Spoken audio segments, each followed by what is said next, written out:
Il est 19h50, bonsoir à tous. Voici les titres de l'actualité de ce mardi. Une rentrée scolaire sans manuel scolaire au Cameroun. 2 jours après le début des cours, les livres sont toujours introuvables dans les rayons de librairie. Des parents, élèves et enseignants s'inquiètent. Cependant, libraires et éditeurs se rejettent la balle. Et pendant que les deux entités se regardent en chien de faïence, les cours se poursuivent sans livres dans les établissements scolaires. À la une également ce soir, comment les médias de services publics doivent se comporter en période de campagne électorale. Le ministre de la Communication appelle à l'équité et à l'équilibre dans les temps de parole pour tous les partis politiques dès le 24 septembre prochain.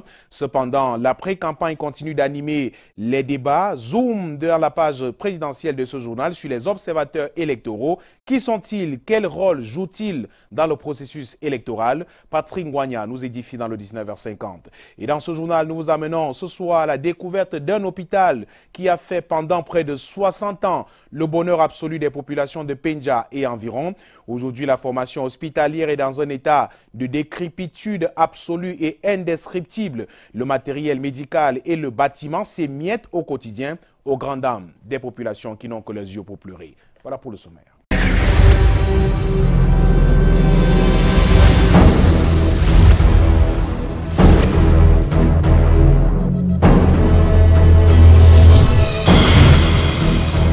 Bienvenue dans le 19h50, nous le disions il y a quelques secondes, il faisait la fierté des populations de Penja et environ il y a encore quelques années. Aujourd'hui, l'hôpital de Penja, effectivement, n'est plus que l'ombre de lui-même, situé dans le département du Mungo. C'est dans la région du littoral, bien sûr. La formation sanitaire est hors fonction et fermée depuis 9 ans maintenant. Elle a servi pendant 6 ans au traitement des populations des villages environnants et vous allez le voir dans le reportage qui va suivre. L'institution hospitalière est transformée aujourd'hui en dépôt d'ordures, les appareils acquis certainement à coût de milliards de francs CFA abandonnés et entièrement endommagés. Aimé Catherine Mokouri et Luciano Ndiako pour le reportage. Pendant 25 ans de sa vie, Étienne Galleux a été successivement infirmier et surveillant général à l'hôpital de Penja. Mais depuis ces années-là, l'institution sanitaire n'est plus que l'ombre d'elle-même. Ici, là, c'était la salle de consultation numéro 1. On savait dire que à peu près la salle de triage des malades. Donc quand les malades arrivaient le matin, ils restaient sur le banc comme vous avez vu là dehors, ils passaient ici, et avant que le consultant qui était ici envoie au laboratoire, et puis ce qu'il fallait peut-être voir directement le médecin, ils les envoyaient chez le médecin. Quand j'arrivais ici là à 7 heures, l'hôpital était plein, saturé, il y avait la cantine à côté, les malades attendaient vraiment qu'on ouvre pour les servir. Vraiment, c'était vraiment... Quand tu arrivais, tu avais vraiment le sentiment, le goût de travailler. Créé en 1949, le sanatorium servait les habitants des villages Poula, Mwacham et Moutaba. L'hôpital de Penja est créé dans les années 1949 par le syndicat des planteurs à l'époque. Le laboratoire ne vit plus, le bâtiment est là. Le bloc d'opération est foutu. L'échographie, c'est foutu, tout est foutu. Les bâtiments même, il faut les retoucher. Mais les salles sont là. La maternité est là. Le bloc d'opération est là. Le laboratoire est là. Les bâtiments de médecins sont là. Fermé en 2009 faute de moyens, le vaste espace de la maison de santé peint un tableau sombre de déconfiture, une épave où traîne l'âme des souvenirs des patients traités ici. Entre les murs fissurés, la peinture craquelée, la rouille, des morceaux de bois qui se sont détachés avec le temps de la toiture pour tomber sur un matériel abandonné.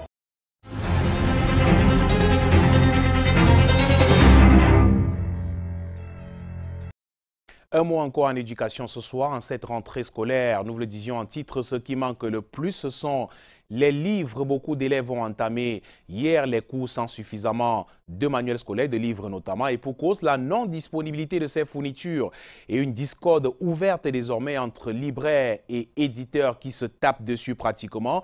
Une rentrée presque sans livres, c'est l'objet de cette enquête que nous proposent Anon Gefak et Michel Foucault depuis Yaoundé. Un matin de rentrée, jeune lycéen avec son cartable comme un bébé chouchou.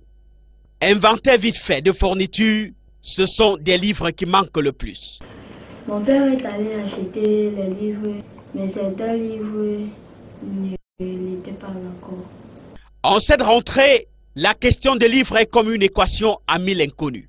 Sur les étals et les étagères de librairie, un jeu de couleurs agréable aux yeux, mais loin des objectifs. Tous ces livres, ou presque, sont bottés au banc de touche. Tous ces livres sont hors programme. Maintenant, nous n'avons même pas d'abord l'argent pour pouvoir acheter les nouveaux livres. De nouveaux livres au programme, l'objet d'une forte discorde entre libraires et éditeurs. Bras de fer engagé, ton ferme de libraires. Nous ne vendrons pas les livres de tous ces éditeurs. Vous ne les trouverez nulle part dans les librairies, dans l'ensemble du territoire. Les éditeurs, eux, sont campés sur l'idée de faire sans les maîtres de la distribution. Moi, en tant qu'éditeur, les libraires qui ont décidé de ne pas acheter mes livres, je ne peux pas les forcer à le faire. Le problème à l'investigation se trouve au niveau du gain de l'une ou l'autre partie. Le bombeur de libraire a mal de se faire lécher. Il doit faire une remise parallèle à ce qui a été toujours fait dans les années antérieures.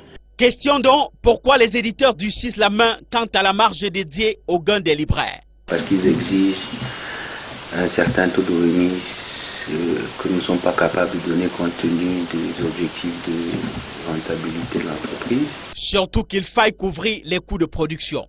Une production peut être trop chère parce que effectuée loin du Cameroun. Non, répond cet éditeur. Le coût de revient d'un livre à l'extérieur, rendu au Cameroun, coûte près de 3 fois moins cher qu'un coût d'un livre produit de la même qualité, produit localement. Vérification. Direction Imprimerie Saint-Paul, l'une des plus capées de Yaoundé.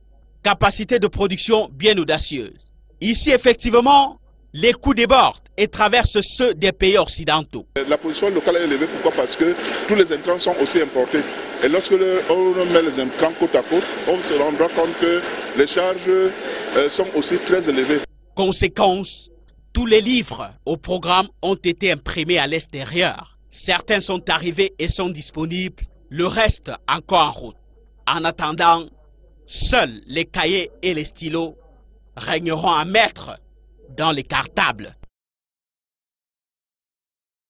Et au lendemain de la rentrée scolaire à Boya, dans la région du sud-ouest Cameroun, les élèves reprennent timidement le chemin de l'école après la journée ville morte observée hier. Ils étaient nombreux à rester chez eux, craignant effectivement les représailles des sécessionnistes.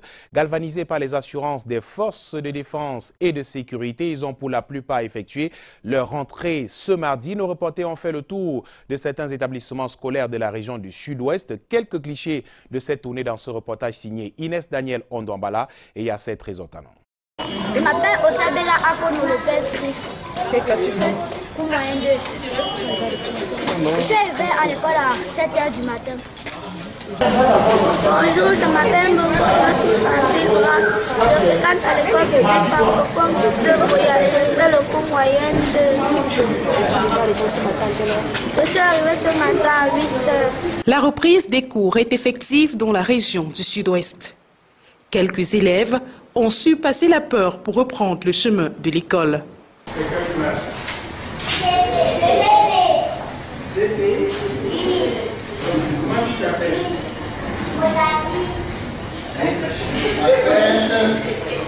Je m'appelle À l'école publique francophone de Boya, c'est une ambiance studieuse qui règne. Au Government Balingwa Grammar School de Boya, les absents ont tort. Ici, les premières leçons sont dispensées, élèves et enseignants sont présents. You have lost the match.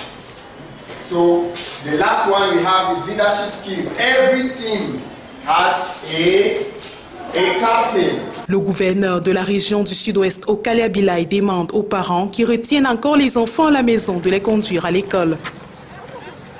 Aujourd'hui, nous pouvons dire avec vous que la rentrée est effective.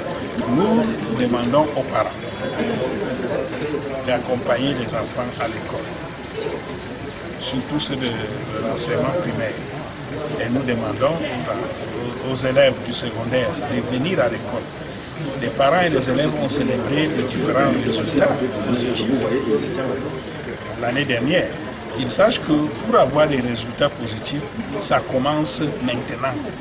Au regard des mesures de sécurité mises en place, la peur n'a plus sa raison d'être. Il ne reste plus qu'à souhaiter bon vent aux écoliers.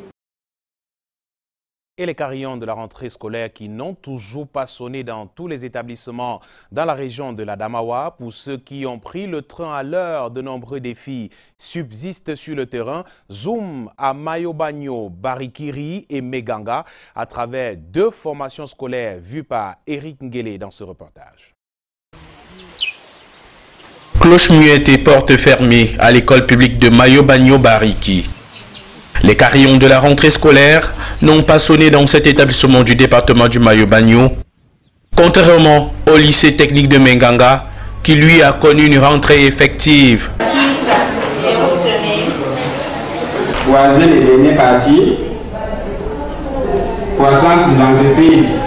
À l'instar de cette classe de terminale, qui n'a vu qu'un seul élève sur les bancs. Les salles sont toutefois clairsemées à l'arrivée du préfet du Mbéré, dont cet établissement d'enseignement technique à caractère industriel et commercial créé depuis 1993. Ce premier jour de l'école, on a pris les programmes et les consignes et l'anglais. Ça fait plaisir de nous retrouver les uns et les autres. On a fait plus de 3 mois au quartier, on ne s'est pas vu.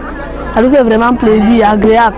Dans les couloirs du bureau administratif, quelques parents d'élèves s'affairent encore ici à inscrire leur progéniture. Toutes les questions qu'on prenne connaissance de ce qu'il y a lieu de faire. Et quand nous sommes arrivés, on a été briefés. Il fallait qu'on aille espérer nous faire les dernières réalités. L'on attend près de 1200 élèves si l'on s'en tient aux statistiques de l'année scolaire précédente, mais il manque de bâtiments. Certains sont divisés en 4 afin d'accueillir les nombreuses spécialités offertes. Nous avions un effectif de presque 60% des élèves. Nous sommes à 100% au niveau de reprise de services. Le lycée est plein de filières et spécialités, mais nous avons un problème de locaux et d'enseignants également. De Mayo-Bagno Bariki à Meganga, 2 formations scolaires et 2 situations qui montrent une rentrée scolaire à différentes vitesses dans la région de l'Adamawa, qui est une zone d'éducation prioritaire au Cameroun. On les appelle parfois des génies. Ce sont ces enfants jugés intellectuellement précoces, dont le quotient intellectuel, bien sûr, est souvent un tout petit peu au-dessus de la moyenne de leur âge. Ils font parfois la fierté de leurs parents. Ces surdoués sont exposés à de nombreux préjugés qui peuvent les conduire parfois dans un état de stress et créer des blocages, voire même des traumatismes. Leur accès précoce à l'école doit cependant être encadré par des principes et reposer sur des prédispositions psychologiques. Charles Robert Itok et Stéphane Bina. Est-on parfois trop jeune pour prendre la direction de l'école? Un questionnement qui taraude les esprits, tant la course au diplôme précoce est l'objet de vantardises pour de nombreux parents. Pourtant, pour les experts sur les questions d'éducation, les premiers pas vers la scolarisation obéissent à un ensemble de facteurs. Le départ de l'enfant pour l'école doit être conditionné par un certain nombre de facteurs de maturation. Il y a le facteur âge qui est fondamental. Ici, on a l'âge chronologique, l'âge mental et l'âge morphologique. Alors, il faudrait que tous ces âges coïncident avec un développement psychomoteur et affectif de l'enfant pour qu'il parte à l'école. La projection des fantasmes parentaux sur les enfants avec pour corollaire leur enlèvement précoce du sein maternel pour l'école peut avoir des conséquences irréversibles. Lorsqu'on le fait avant les 3 ans, il y a les risques d'un traumatisme psychologique et affectif, surtout affectif de l'enfant, et qui peut faire que plus tard, ce traumatisme conduit à une certaine anorexie scolaire, un certain rejet de l'école, en raison justement de ce traumatisme. Comme le départ précoce, le départ tardif à l'école traîne dans ses valises des traumatismes. Ça peut être aussi traumatisant lorsqu'il y rentre parce qu'il va trouver non pas des camarades d'âge, mais des camarades de classe avec lesquels il ne peut véritablement pas partager d'activités. Le départ pour l'école, selon le psychosociologue de l'éducation Maurice Somo, doit être conditionné par une maturation qui permet à l'enfant âgé de 3 ans de développer le cognitif, c'est-à-dire des dispositions à s'amuser, à se divertir.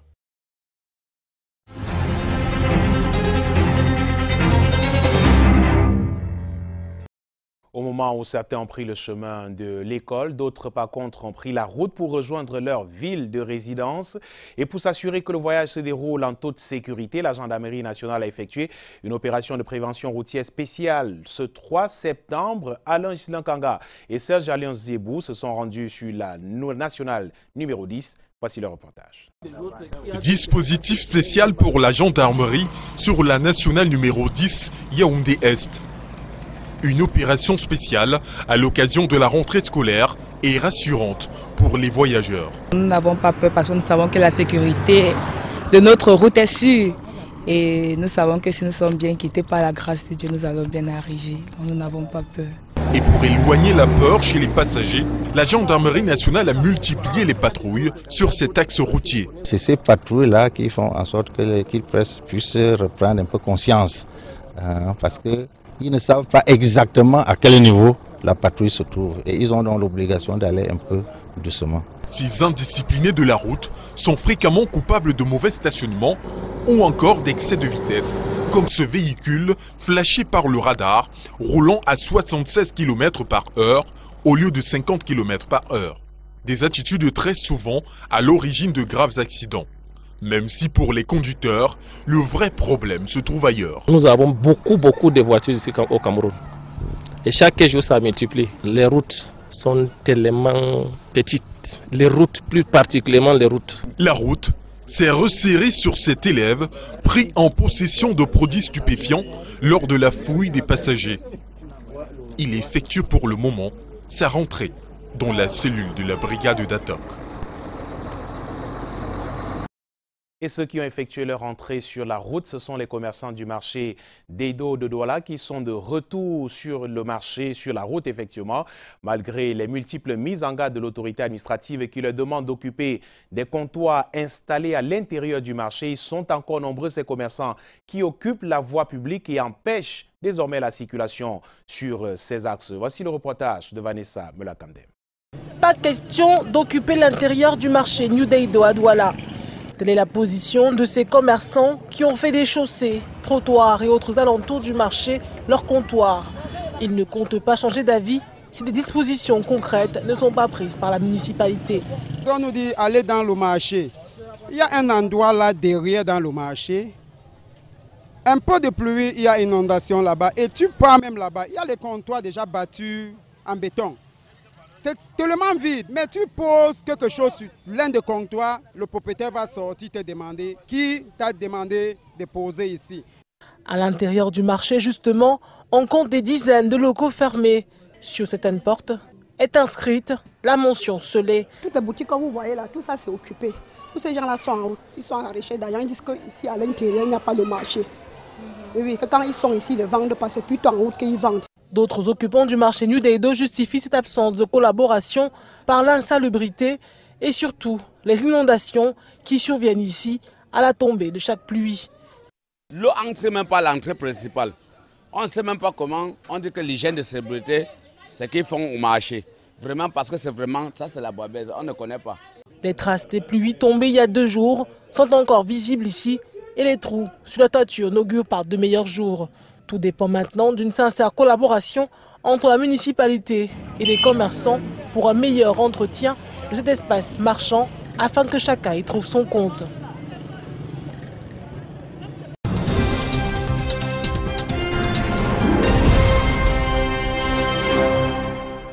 On parle à présent de la présidentielle 2018. Le ministre de la Communication rappelle les principes qui vont prévaloir dès le 24 septembre prochain lors de la campagne électorale. Des principes qui ont été évoqués ce matin à Yaoundé, mais qui ne concernent jusqu'ici que les émissions de propagande des médias audiovisuels de service public. Brand Kamga et Serge Alliance Zébou pour les détails. Du 24 septembre au 6 octobre 2018, les 9 candidats à l'élection présidentielle battront campagne et disposeront, selon la réglementation, d'un temps d'antenne quotidien équitable pour s'exprimer à la radio et à la télévision nationale. En radio, chaque candidat a droit à 13 minutes et combien de secondes? 20 secondes. 20 secondes. Et à la télévision, 6 minutes et combien de secondes? Et 40 secondes. Et 40 secondes. 1 heure de temps par jour pour tous à la télévision et 2 heures de temps à la radio. Seuls les médias audiovisuels de service public sont concernés par ces dispositions rappelées ce mardi lors d'une rencontre entre le ministre de la Communication, les porte-paroles des candidats et le directeur général de la CIATV. Les émissions de propagande électorale seront diffusées entre 20h30 et 23h30 au poste national et entre 21h et 23h à la télévision. Chaque candidat devra s'exprimer librement, mais dans le respect des principes démocratiques. La souveraineté et l'intégrité territoriale, la liberté et la propriété d'autrui, la dignité de la personne humaine, le respect des bonnes mœurs et l'ordre public. Le patron de l'Office national de radiodiffusion peut cependant interdire la diffusion d'une émission à titre conservatoire si celle-ci ne respecte pas les principes suscités. Les émissions de propagande électorale sont encadrées au Cameroun par l'article 49 de la loi du 19 décembre 1990 et le décret numéro 92/30 du 13 février 1992. Et sur le terrain de la pré-campagne, la séduction des indécis se poursuit avec le Social Democratic Front. À quelques semaines du scrutin et sur invitation des militants, des sympathisants du SDF, l'honorable Joshua aussi, candidat du Social Democratic Front, bien sûr, à l'élection présidentielle, arrive donc en terre française. Objectif: conquérir justement les indécis à travers l'exposé de son programme de campagne. S'en est suivi une série d'échanges avec ces différents militants du SDF. Armé Plifo et Rigolf Kouachou nous en disent plus. La course pour les présidentielles camerounaises se poursuit au-delà des frontières. À Paris et sur invitation des militants et sympathisants du Social Democratic Front, l'honorable Joshua est royalement accueilli ce samedi 1er septembre en région parisienne. Et ceci devant un électorat bien conquis, c'est lui qui tentera de briguer un septenaire scrutin au suffrage universel. À un tour du 7 octobre prochain, a fait un exposé de son programme. Toutes les réformes que je propose, que j'ai dans mon programme politique, qui sont applicables par décret et qui ne dénaturent pas les autres mesures qui arriveront après la recomposition institutionnelle du pays. Un scrutin au suffrage universel à un tour, mais aussi et surtout un scrutin qui se tient dans un contexte d'importante violence. Le groupe djihadiste Boko Haram sévissant toujours dans l'extrême nord du pays, tandis que les régions anglophones restent confrontées à une crise socio-politique incessante et même séparatiste. Un contexte qui a d'ailleurs conduit à une série d'échanges fructueuses devant un électorat assez subjugué. Je voudrais bien dire aux camarades aussi que nous sommes fiers de l'accueillir ici, de lui apporter notre soutien, parce que le travail qu'il fait au nom du peuple camerounais est un travail hautement appréciable. Les militants et sympathisants du principal parti d'opposition de la diaspora, en revendiquant l'alternance au pouvoir, restent très optimistes et comptent sur ces élections pour mettre en exergue leur programme ultime solution pour un Cameroun encore plus prospère.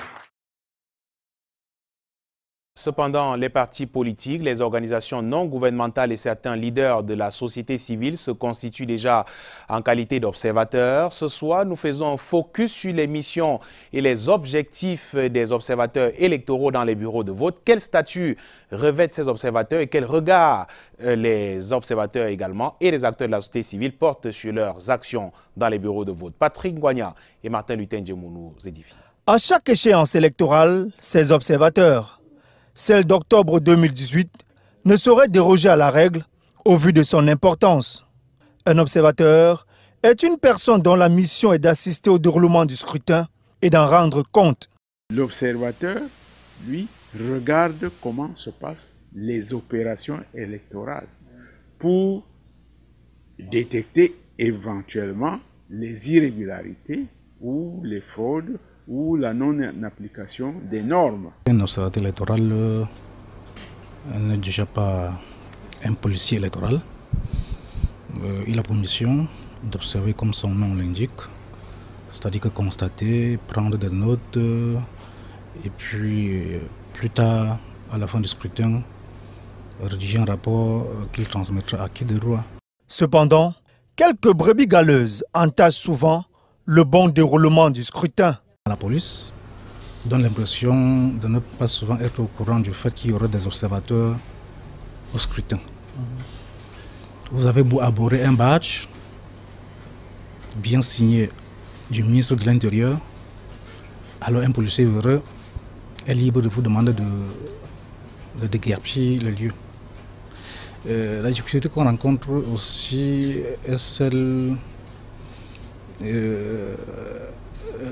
selon laquelle tous les observateurs ne sont souvent pas détenteurs de l'alerte d'accréditation. Il est donc temps d'exorciser les vieux démons à l'approche de la présidentielle 2018 pour un scrutin démocratique, transparent et sans heurts.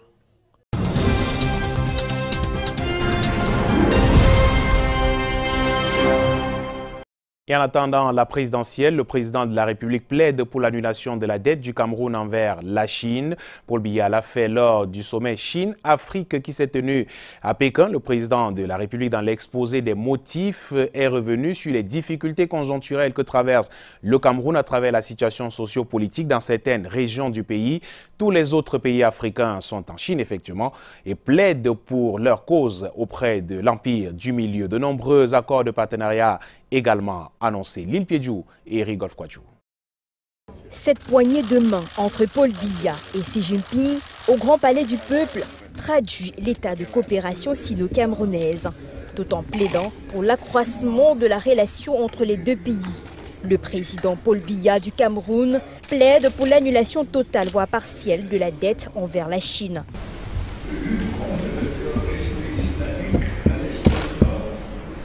Velléité sécessionniste dans les régions du nord-ouest et sud-ouest, accueil de multiples réfugiés venus de deux pays voisins.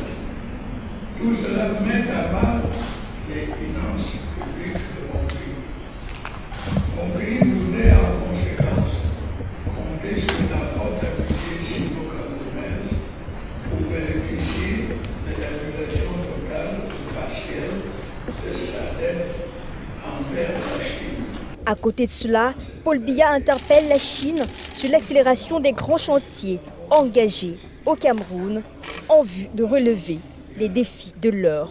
En bonne place, l'organisation de la Cannes 2019. Par ailleurs, afin de créer les conditions d'un rapide développement économique du Cameroun, je souhaite vivement que la Chine puisse financer à brève échéance la deuxième phase de l'autoroute qui est au Bédouala, l'autoroute qui relie le centre-ville de Yaoundé à son aéroport international d'Espagnol, et enfin l'autoroute qui est à Kribi, où se trouve le plus important port profond d'Afrique centrale. Pour matérialiser cette forte amitié, des accords de partenariat ont été signés et au président de repréciser que le Cameroun offre en retour de multiples opportunités d'affaires au pays de Xi Jinping. Voilà qui fait l'essentiel de l'actualité ce soir. Je vous dis merci d'avoir suivi. À suivre à 21h sur ces antennes. Face aux électeurs, votre nouvelle émission consacrée à la présidentielle de 2018. Jean-Bruno Tagne reçoit aujourd'hui Joshua Ossi, le candidat du Social Democratic Front à l'élection présidentielle. C'est lorsqu'il sera 21h sur ces antennes. Il ne me reste plus qu'à vous souhaiter de passer une belle soirée sur Canal 2. À demain, 19h50. Bonsoir.